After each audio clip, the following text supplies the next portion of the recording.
गर्मी ज्यादा है क्या? अरे मेरे ये वीर जवान है सारे के सारे, काहे की गर्मी है, बहुत सामान्यतः काम है। तो ये बानसूर की धरती है, यहां गर्मी किसी किसान को परेशान कर नहीं सकती। किसानों की धरती है, वीरों की धरती है।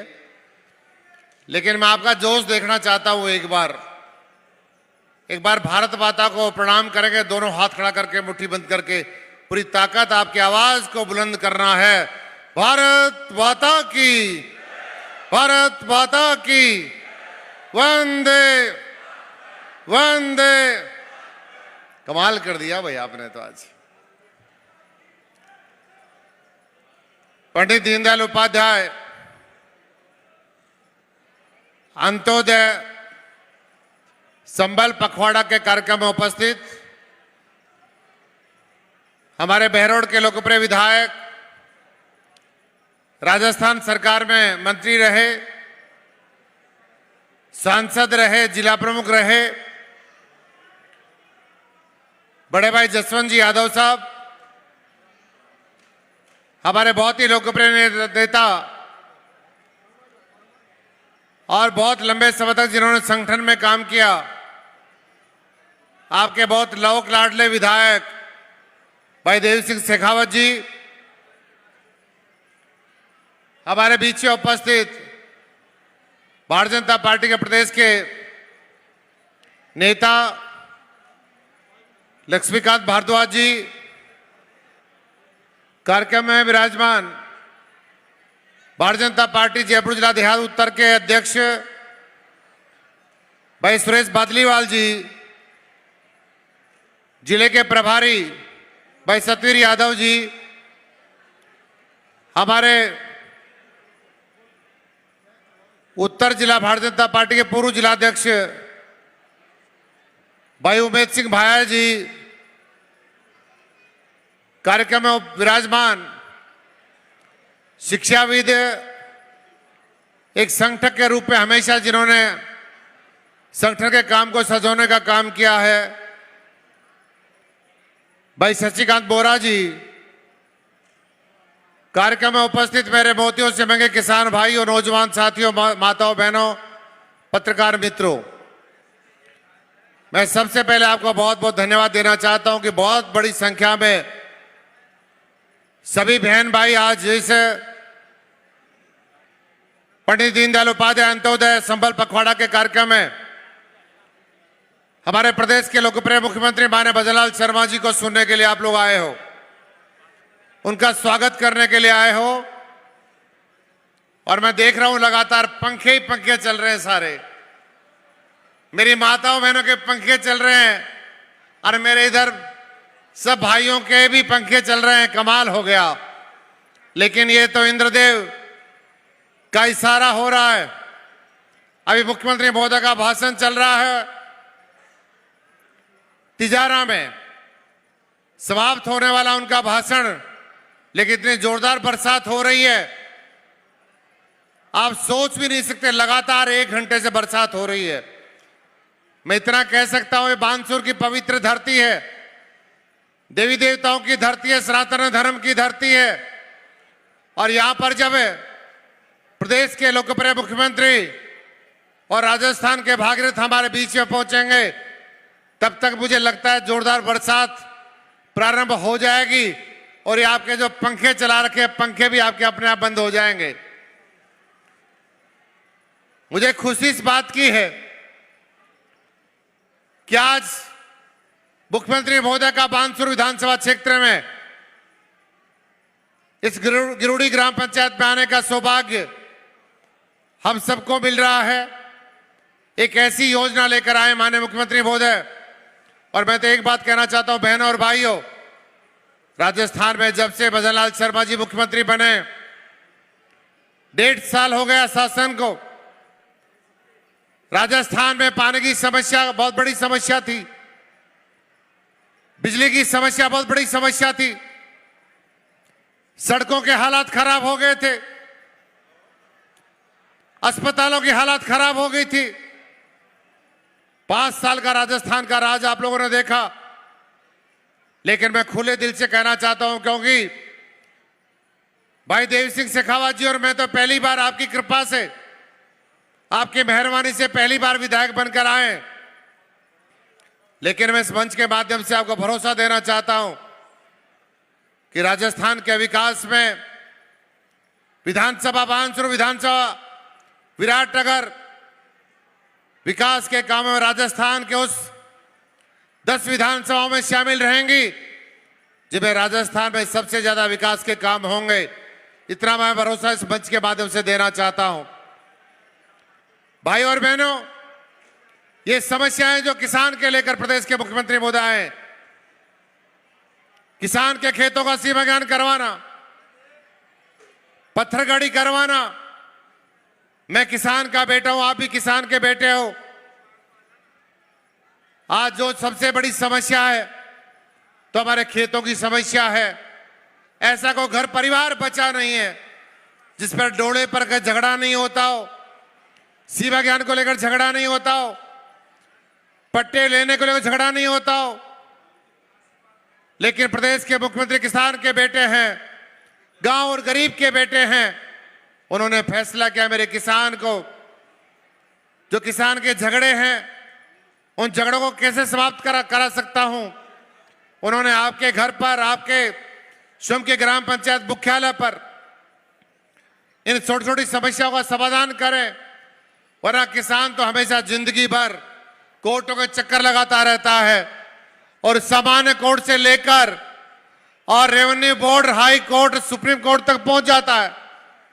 क्योंकि मैं भी आप जैसा ही किसान का बेटा हूं। 2-2 एयर को लेकर भी सुप्रीम कोर्ट तक हमारे किसान चले जाते हैं। लेकिन देश के प्रधानमंत्री, लोक नेता, हिंदुस्तान के नहीं पूरे देश और दुनिया के नेता नरेंद्र मोदी जी ने एक संकल्प लिया कि मेरा किसान कैसे मजबूत बन सकता है, मेरा किसान का खेत कैसे हरा भरा रह सकता है। उन्होंने मिट्टी जांच से लेकर ऐसे हमारे जितने भी डिस्प्यूट होते हैं उन सबको समाप्त करने के लिए पूरे देश में एक अभियान चलाया है।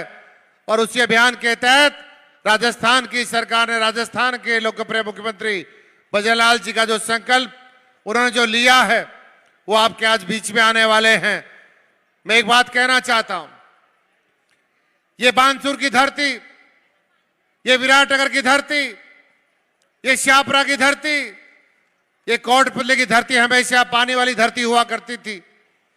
यहाँ की जमीनें सोना उगलती थी, मेरे खेत हमेशा हरे भरे रहा करते थे। लेकिन बरसात नहीं होती थी, पानी चला गया। और सिंचाई के पानी की बात तो मैं क्या करूं, लेकिन पीने का पानी भी समय पर मिलता नहीं था।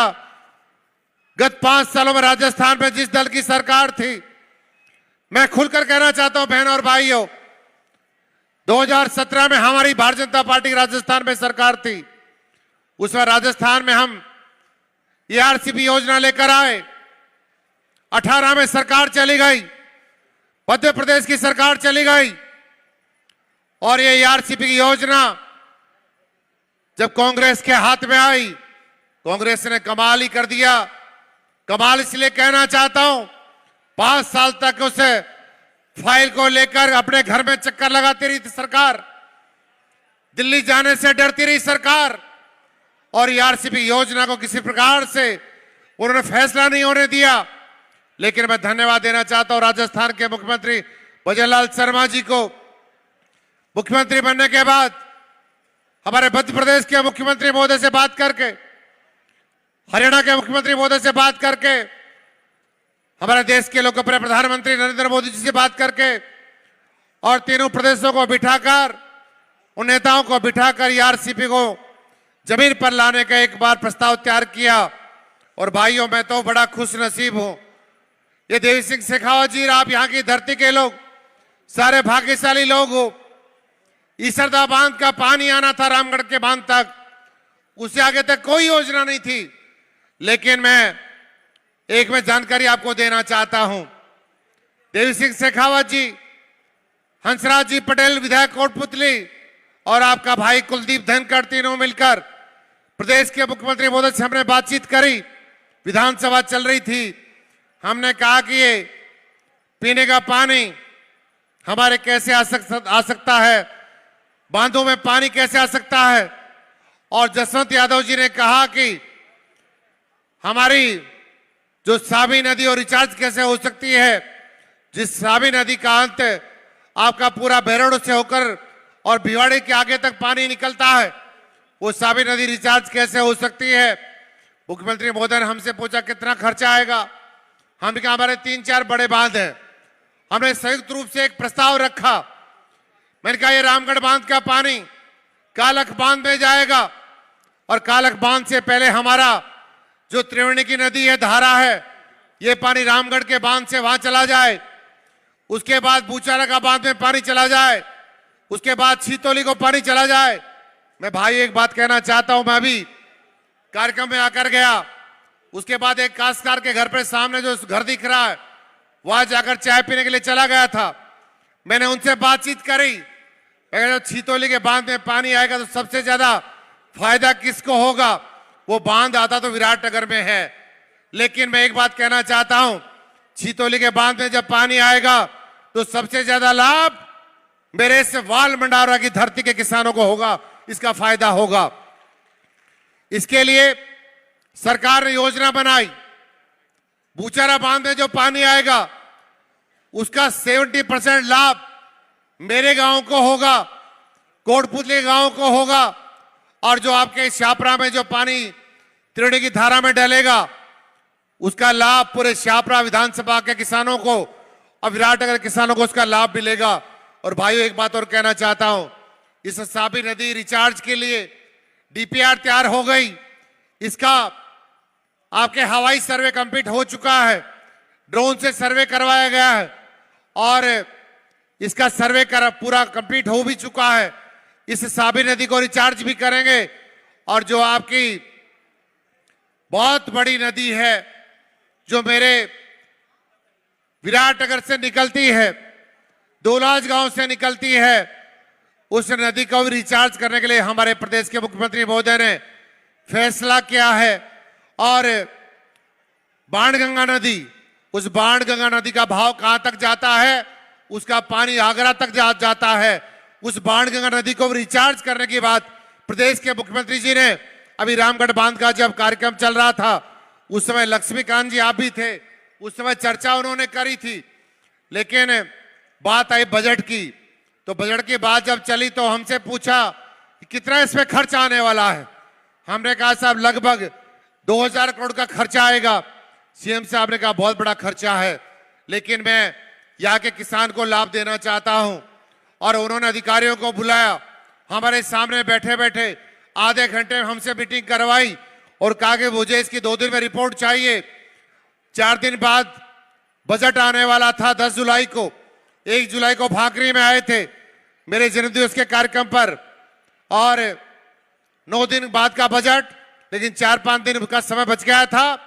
अधिकारियों ने बजट बनाकर दिया और 10 जुलाई को जब राजस्थान की सरकार ने बजट अपना पेश किया तो मैं बधाई देना चाहता हूं किसान भाई और बहनों, जो 2000 करोड़ का जो अप्रोक्स बजट था, 4100 करोड़ का बजट इन सारे बांधों को जोड़ने के लिए राजस्थान के मुख्यमंत्री महोदय ने हमको देने का काम किया है।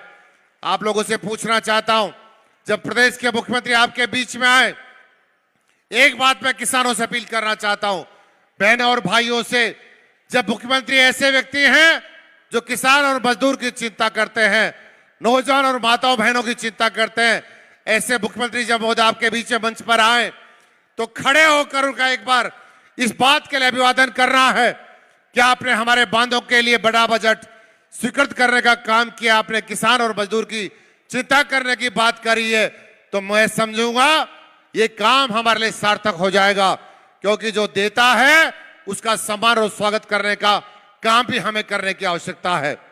आज ऐसी धरती के ऊपर वो आने वाले हैं जहां पर बहुत सारे लोगों ने चुनाव लड़े होंगे, लेकिन ये सरकारी योजना का बड़ा लाभ आपके हमारे किसान भाई को मिलने वाला है। मैं बिजली की बात करना चाहता हूं, ये कांग्रेस के लोग तौलिया घुमा घुमाकर राजस्थान में भाषण ठोकने का काम करते हैं। एक बात बता दूं मैं, गत 5 सालों में अशोक गहलोत जी की सरकार ने 1 रुपए का बिजली यूनिट उत्पादन करने का काम सरकार ने नहीं किया था। आज जो बिजली का संकट राजस्थान में चल रहा है, उसका सबसे बड़ी कोई देन है तो पुरानी सरकार है, लेकिन राजस्थान की जनता ने उनको सबक सिखाने का काम किया। मैं किसान भाइयों कहना चाहता हूं, ये पहले मुख्यमंत्री हैं। मुख्यमंत्री बनने के बाद इन्होंने कहा कि मेरे किसान को 24 घंटे बिजली कैसे मिल सकती है, और उसके लिए योजना बनाई। हमारे पूरे देश की जो बड़ी बिजली कंपनियां थी उनको बुलाकर बातचीत करी।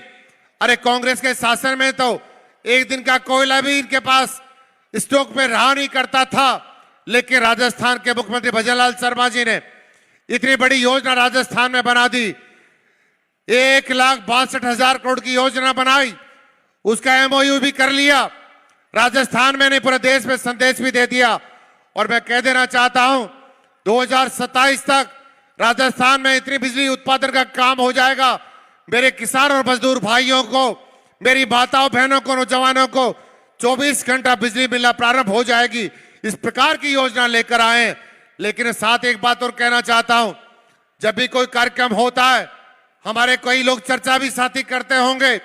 जिस बच्चे का जन्म आज हुआ है वो कल की तारीख में 21 साल का नहीं बन सकता। उसमें वक्त लगता है, समय लगता है। बड़ा प्रोजेक्ट हमारे राजस्थान में भजनलाल शर्मा जी ने प्रारंभ किया है। मैं इतना भरोसा दे सकता हूं, मेरा किसान जो हिंदुस्तान के लिए हमेशा इस धरती का सीना चीरकर अनाज पैदा करने का काम करता है, और हिंदुस्तान की सीमाओं की रक्षा करने का काम भी मेरा किसान और मजदूर का बेटा करता है। ऐसे किसान के लिए, उसके विकास और तरक्की के लिए मेरे प्रदेश के मुख्यमंत्री भजनलाल शर्मा जी ने पूरी ताकत झोंकने का काम किया है। कई बार मैं वीडियो देखता रहता हूं, कई नेताओं को देखता हूं। ये कांग्रेस की हालात तो ऐसी हो गई जैसे मछली बिना पानी के तड़पती है। राजस्थान में राजस्थान की जनता ने भाजपा की सरकार क्या बना दी, सारे नेता इनके मेडिसिन खाने लग गए। कांग्रेस के लोग नेता ऐसे मेडिसिन खाते हैं पता नहीं कौन से धुन में आकर, और ऐसे वाहियात बातें करते हैं। राजस्थान की विधानसभा को तो कांग्रेस के विधायकों ने शर्मसार करने का काम भी कर दिया था। अपनी जुबान पे बेकाबू हो गए थे, पता नहीं क्या बोलते थे। 5 साल झगड़ा करते रहे, आपस में उनका घर टूटता रहा, उनकी पूरी सरकार होटलों में बैठी रही, लेकिन उनकी आज भी हालत बदली नहीं है। उनके कई बार बयान में जब देखता हूं तो मुझे हंसी आती है उनके ऊपर। मैं कहना चाहता हूं, राजस्थान की जनता ने भारतीय जनता पार्टी की सरकार बनाने का काम किया है, भाजपा को समर्थन देने का काम किया है। हमारे विकास को देखकर उनको लगता था तड़पते रहते हैं, आपस में गुटबाजी से अभी उभर नहीं पाए। लेकिन जब विकास के आपको बताना भी चाहता हूं भाइयों, में जब नौजवान के भविष्य के साथ ये लोग खिलवाड़ कर रहे थे, आए दिन पेपर लीक होते थे, आए दिन की परीक्षाएं रद्द होती थी, आखिर में 5 साल में क्या किया?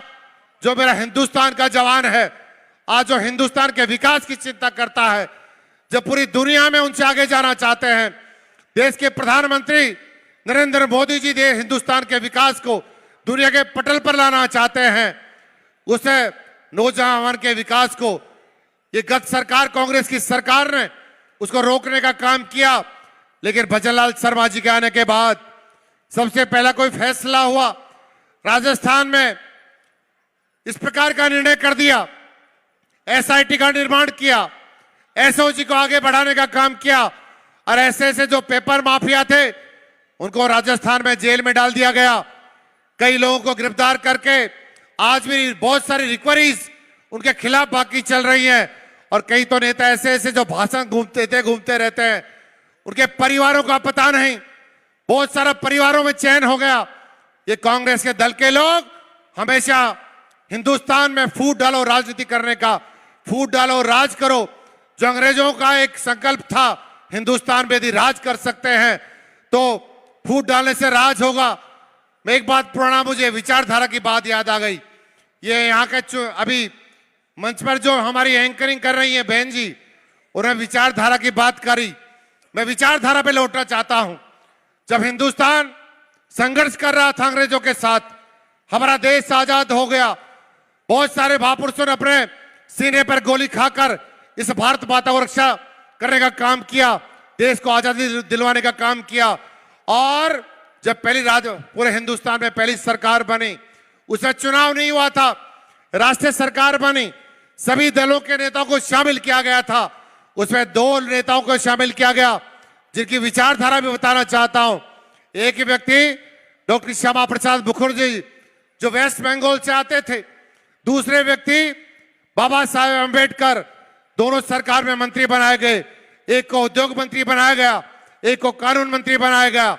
और जब चुनाव आते हैं, मैं जसवंत यादव साहब कहना चाहता हूं, जब चुनाव आते हैं उस समय ये कांग्रेस के लोग भाषण ठोकते रहते हैं कि भाजपा की सरकार आ गई, मोदी जी पूरे प्रधानमंत्री बन गए, हिंदुस्तान में आरक्षण समाप्त कर दिया जाएगा।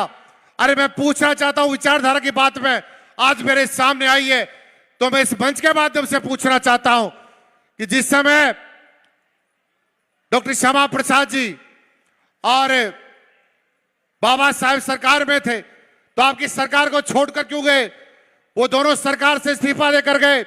उन्होंने कहा कि हिंदुस्तान में शेख अब्दुल्ला और पंडित नेहरू की सरकार, जो संयुक्त रूप से इनकी मिलीजुली सरकार थी, उस सरकार विचारों को लेकर वो अलग हुए। और मैं एक बात और बताना चाहता हूं, इस हिंदुस्तान में सबसे बड़ा अगर किसी नेता का अगर अपमान किसी ने करने का काम किया, बाबा साहेब अंबेडकर का, यही कांग्रेस दल के लोग थे जो जिन्होंने पहला चुनाव 1952 में हुआ, उनको चुनाव हराने का काम भी इन्हीं लोगों ने किया था। लेकिन विचार के लिए पीछे हटे नहीं। आज देश के प्रधानमंत्री जी हैं जो उनको सम्मान देने का काम कर रहे हैं। और डॉक्टर श्यामा प्रसाद जी का वो संकल्प कभी खराब जा नहीं सकता। पंडित दीनदयाल उपाध्याय जी का वो संकल्प कभी खराब जा नहीं सकता। उन्होंने कहा था, जब जम्मू कश्मीर में जेल भरो आंदोलन की बात चली, उन्होंने कहा था कि हिंदुस्तान में 2 प्रकार की व्यवस्था नहीं चलेगी। जम्मू कश्मीर में कोई देश का वासी जाएगा तो परमिट लेकर जाएगा। उन्होंने कहा था एक ही देश में 2 प्रकार की व्यवस्था चल नहीं सकती। उन्हें नारा दिया था, एक देश में 2 प्रधान, 2 विधान, 2 निशान नहीं चलेंगे, नहीं चलेंगे। और इस विचारधारा को लेकर चले, लेकिन जेल में डाल दिए गए। शेख अब्दुल्ला वहां के नेता थे, जेल में उनका बलिदान हो गया। और धारा 370 की बात, जो धारा 370 को समाप्त करने का जो संकल्प उन्होंने लिया था हिंदुस्तान में, उसको किसने पूरा किया? देश के लोगों पर प्रधानमंत्री नरेंद्र मोदी जी आने के बाद कहा कि जो विचारधारा की जब बात प्रारंभ हुई 1952 से हुई थी, उसी बात को लेकर चले और जम्मू कश्मीर में 370 को समाप्त करने का काम किया। तो हमारी सरकार ने किया, आपकी सरकार ने करने का काम किया। और साथ साथ पंडित दीनदयाल उपाध्याय जी का बलिदान हुआ। आज जिनके नाम से ये दीनदयाल उपाध्याय अंत्योदय, ये संबल पखवाड़ा मना रही हमारी सरकार, वो बात मुझे कथन याद आते हैं। उनको मैं जब पढ़ता हूं, उनको जितना मैं सुनता हूं, मैंने इतिहास उनका पढ़ा है, उनके बारे में लोगों ने बहुत सारे अपने अपने विचार अलग अलग प्रकार से रखे भी हैं। उन्होंने कहा हिंदुस्तान का विकास तब तक संभव नहीं है जब तक गांव और गरीब, उस आखिरी छोर पर जो व्यक्ति बैठा है, जब तक उसका विकास नहीं होगा, हिंदुस्तान का विकास होना संभव नहीं है। और उसी बात को आत्मसात करते हुए हमारे देश के प्रधानमंत्री और प्रदेश के मुख्यमंत्री महोदय ने इस प्रकार की योजना को प्रारंभ करने का काम किया है। और जसवंत जी यादव साहब ने कहा है, आप तो हमारे गार्जियन हो, बड़े भाई हो, हम तो आपको सुनना चाहते हैं और अच्छा लगेगा किसी योजना को लेकर आप भी कुछ बताएं। अभी राजेंद्र यादव जी हो, राजस्थान की सरकार में मंत्री रहे हैं, मेरे बड़े भाई के रूप में हैं, हमेशा इन्होंने ताकत देने का मुझे काम किया है, अब इनको भी बोलना है। लेकिन मैं बात कर रहा था राजस्थान के विकास के लिए और हिंदुस्तान के विकास के लिए देश के प्रधानमंत्री जी ने संकल्प लिया है कि आने वाले 2047 तक हमारा हिंदुस्तान विकसित भारत बने, विकसित देश बने, उसके लिए जो संकल्प लिया है। और एक बात भाई और बहनों कहना चाहता हूं, देश के ऐसे लोह पुरुष नेता जिन्होंने जब जब भी संकल्प लिया, हमेशा उस संकल्प को पूरा करने का काम किया है। हिंदुस्तान में चाहे 3 तलाक लेकर आए, चाहे बहुत सारी योजनाएं, चाहे आज देश में आयुष्मान भारत योजना लेकर आए हो, चाहे सिलेंडर की योजना लेकर आए हो, चाहे छोटी छोटी योजनाएं हमारे घरों में, मैं तो ढाणी में रहा करता था। आप भी जानते हो, मेरा घर आपने देखा भी है, कभी किसी प्रकार के टॉयलेट होते नहीं थे। ये जन सुविधाएं थी कहाँ? आखिर में जिन लोगों ने बहुत 50 साल तक देश पर राज किया, उन्होंने हिंदुस्तान की जनता के लिए क्या काम किया। लेकिन जब उसे दल को हम पूछते हैं तो तकलीफ होती है कि हमारे बारे में चर्चा क्यों करते हैं। लेकिन उनको समझ लेना चाहिए, हिंदुस्तान में वही चलेगा जो हिंदुस्तान की जनता के लिए काम करेगा। राजस्थान में वही चलेगा जो राजस्थान की जनता की 36 कौम की बात करेगा। और जब विकास होगा, गलियों में सड़कें बनेंगी, अस्पतालों में डॉक्टर बैठेंगे, स्कूलों में प्रिंसिपल आकर बैठेंगे, हमारे बच्चे जो गांव में रहते हैं उनके लिए हम काम करते हैं। और हमारी सरकार ने संकल्प भी ले लिया कि हमारी बहन बेटियों को भी राजस्थान के शिक्षा की दृष्टि से आगे लेकर जाएंगे, क्योंकि बेटियां एक परिवार को नहीं, बेटियां 2 परिवारों को संचालन का काम करती हैं। एक मायके में करती हैं और शादी के बाद ससुराल में जाकर करती हैं। हमारी बेटियों में हमारा दिल बसता है। हमारे प्रदेश के मुख्यमंत्री महोदय ने भी ये निर्णय किया है कि बेटों के साथ साथ बेटियों का विकास कैसे संभव है। और हमने तो हिंदुस्तान के प्रधानमंत्री जी ने भी एक संकल्प लिया था, बेटी बचाओ बेटी पढ़ाओ का नारा दिया था। आज देख लीजिए, जब हम किसी गांव में जाते हैं, विद्यालय का टाइम होता है तो बेटे नजर कम आते हैं और बेटियां रोड पर ज्यादा नजर आती हैं। स्कूल पर जाकर अपने अध्यापन का सारा काम करके और उसके बाद अपने माता पिता के काम में लग जाती हैं। मैं देव सिंह जी साहब आपको बहुत बहुत साधुवाद देता हूं। और ये बानसूर की जनता के सामने आपका कुलदीप आपको और देवी सिंह जी के ओर से भी मैं कहना चाहता हूं, इन दोनों विधानसभाओं का गठजोड़ है। हम पड़ोसी हैं, एक डोले के सीरी हैं, हम मिलकर काम करते हैं। और हमारे अफसर के रूप में हमारे जसवंत जी यादव साहब हैं, जो हमारे आदर्श के रूप में हैं। कोटपुतली में हमारे भाई राजेंद्र यादव जी विराजमान हैं। हमेशा इनके पार्टी में आने से हमें ताकत मिली है, हमें शक्ति मिली है। मैं मानता हूं हम सब लोग मिलकर इस क्षेत्र के विकास के लिए कोई कोर कसर नहीं छोड़ेंगे। और आप लोगों ने भाई देव सिंह शेखावत जी को और साथ में दिन रात मेहनत करके विराटनगर में आपने अपने भाई कुलदीप को जिताने का काम किया है। आपका कुलदीप अपना सर झुकाकर आपको प्रणाम करता है और धन्यवाद देता है।